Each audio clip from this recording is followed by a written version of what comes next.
Anne-Laure Danet, merci beaucoup de prendre un peu de temps au milieu de cette pré-assemblée à Karlsruhe, à quelques heures de l'ouverture de l'assemblée, de la 11e assemblée du Conseil œcuménique des Églises. Alors beaucoup de choses, je crois, vécues déjà rien qu'avec la pré-assemblée. Oui, bonjour. Alors d'abord, il y avait 3 pré-assemblées, donc 3 thèmes différents. Une sur le handicap, l'autre sur l'égalité homme-femme et la troisième sur les peuples indigènes. Et pour ma part, j'ai participé à celle sur les peuples indigènes et puis un petit peu sur celle sur l'égalité homme-femme. Mais en fait, ce qu'on voit et la particularité là de ces pré-assemblées, c'est que les organisateurs ont décidé de faire chaque groupe va faire un message pour l'assemblée et puis il y aura aussi un message commun. Évidemment, on entend bien avec ces 3 thèmes que derrière c'est l'idée, avec ce grand thème de la réconciliation, qu'il n'y a pas de réconciliation sans justice. Donc c'est ça qui traverse ce questionnement à travers les 3 pré-assemblées. Alors, juste pour nous aider à nous mettre dans l'ambiance de ce que tu es en train de vivre, ça représente à peu près combien de personnes qui sont déjà en train de vivre ces temps de travaux? Je pense qu'on est un petit millier de personnes avec les 3 pré-assemblées. Donc ça fait une belle représentation. Tous les continents sont représentés et donc on a quand même une vision mondiale de ce qui se passe à chaque fois sur le thème. Et les organisateurs se sont bien employés aussi à faire intervenir un représentant de chaque continent. Avec donc toutes les diversités aussi d'églises chrétiennes. Oui, alors ça, sur des thématiques comme celle-ci, on ne l'entend pas vraiment. On ne sait pas forcément qui est protestant, catholique, orthodoxe, anglican. C'est pas vraiment le problème. Là, on est vraiment sur des problématiques qui sont plus d'identité et à la fois d'identité, mais aussi de reconnaissance. Ce que j'ai entendu très fort dans ces 2 jours, c'est un cri de souffrance, un cri énorme de dire nous avons besoin d'être reconnus dans les souffrances que nous vivons. Nous ne sommes pas reconnus, mais nous sommes présents. Je pense que les messages qui vont être adressés à l'Assemblée du COE, ça va être d'abord de dire entendez ce cri de souffrance, que ce soit pour le handicap, l'égalité homme-femme ou les peuples indigènes. Avec les peuples indigènes, on entend 2 choses qui se nouent. C'est à la fois cette reconnaissance, comment allier une identité donc qui est du peuple duquel on vient et en même temps une identité chrétienne. Et ça, c'est extrêmement difficile avec ce qu'ils ont appelé ce travail de décolonisation à la fois de la perspective biblique et théologique pour la reprendre dans sa propre culture. En fait, on pourrait dire, c'est à la fois la question de l'identité, de l'inculturation qui est au cœur de cette problématique. Et puis, il y en a une autre qui m'a surprise par la force avec laquelle ça a été lancé, c'est la question du rapport à la création. Nos théologies occidentales de la création là, sont largement revisitées, dénoncées, pour nous rendre attentifs à ce souci du monde créé, l'interdépendance dans laquelle on se trouve, et pas seulement de concentrer toute l'attention sur l'humanité, mais l'ensemble du monde créé, et de montrer que dans ce monde créé, il y a une interdépendance. Et je crois que ces peuples indigènes, par leur manière de vivre, de comprendre ce monde créé, soulignent fortement cette interdépendance et sont pour nous alors une interpellation forte. Et c'est dans ce sens que je disais, et elle nous amène aussi à revisiter nos théologies de la création, où l'humain ne peut plus être surplombant. On entend beaucoup de choses donc sur cette ces questions de handicap, peuple indigène et égalité homme-femme et cette question de l'identité. On entend déjà, je dirais, un chemin des interpellations sur cette question de justice et combien les uns et les autres posent leurs souffrances, tu l'as dit. Alors comment on va pouvoir, je dirais, transmettre ces constats, ces choses qui se passent là, vers l'Assemblée. Tu disais tout à l'heure, écriture de textes qui vont être lus.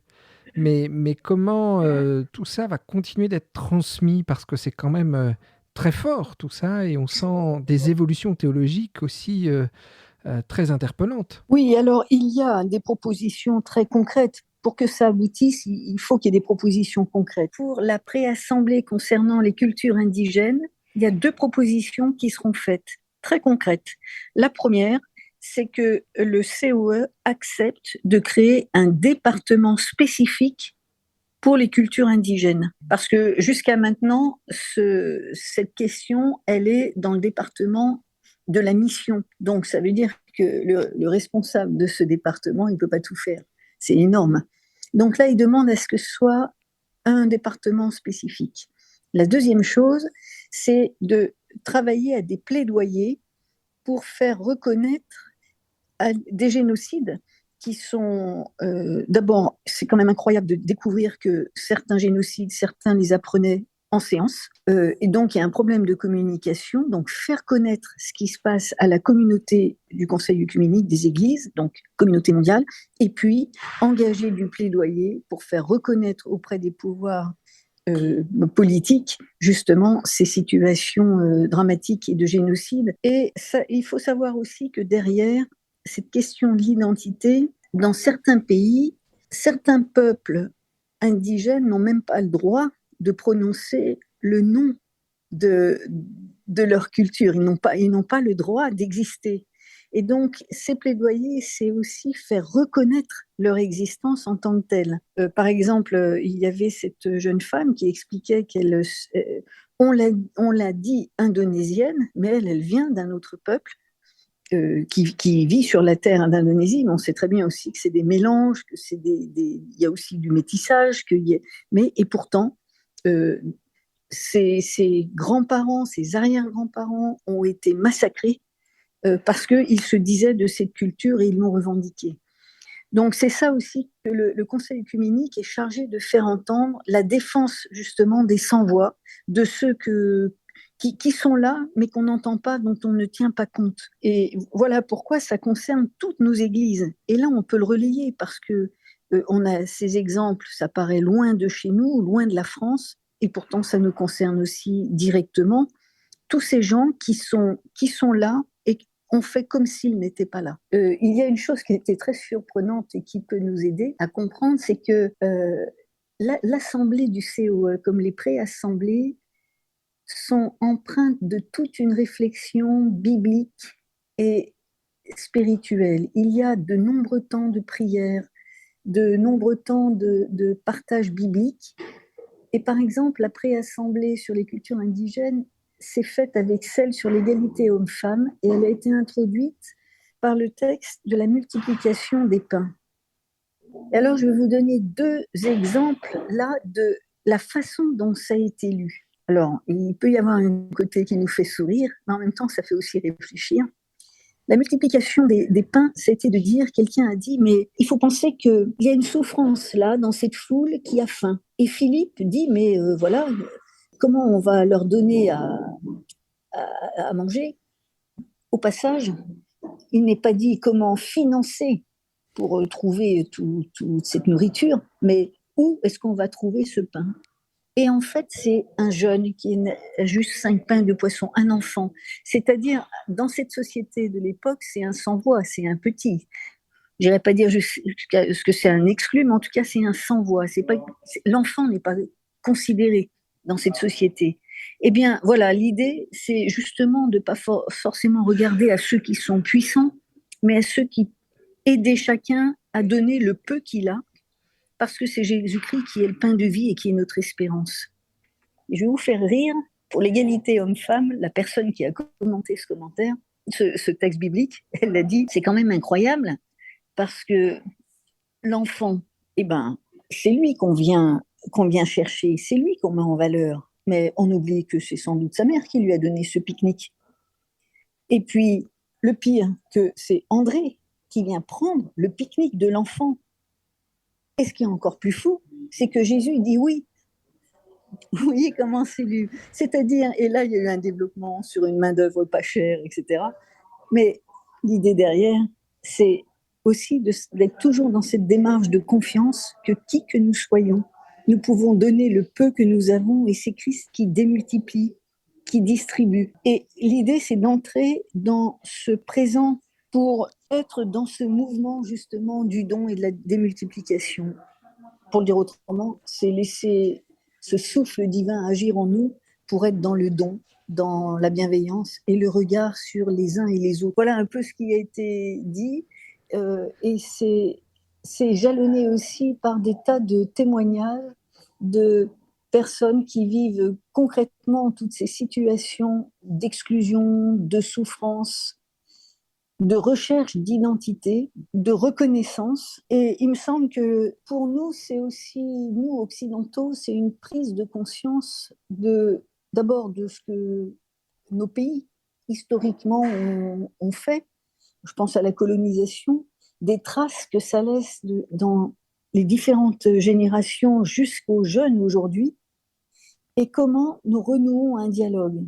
Je donne encore un autre exemple.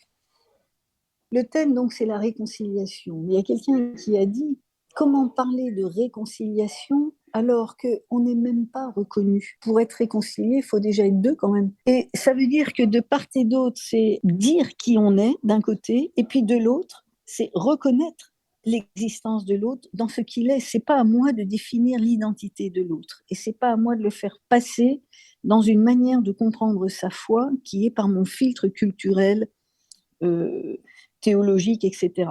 Mais là, il me semble qu'on a tout un dialogue à faire et qui est très important pour nous parce qu'on sait très bien que toutes nos églises sont multiculturelles. Merci beaucoup Anne-Laure de cette relecture, de ce témoignage, de cette interpellation à, je dirais quelque part, une conversion de notre regard et un travail plus interculturel dans nos lectures et relectures bibliques et théologiques. En tous les cas, tout ce vécu que tu viens de nous partager nous fait pleinement entrer dans ce thème qui sera abordé ce 31 août en ouverture de cette 11e assemblée. L'amour du Christ mène le monde à la réconciliation et à l'unité. Bonne continuation à toi et merci d'avoir pris quelques minutes en te mettant un peu en retrait de cette pré-assemblée pour mieux témoigner de ce que tu avais pu entendre et vivre. À bientôt! Merci, à bientôt, bonne suite.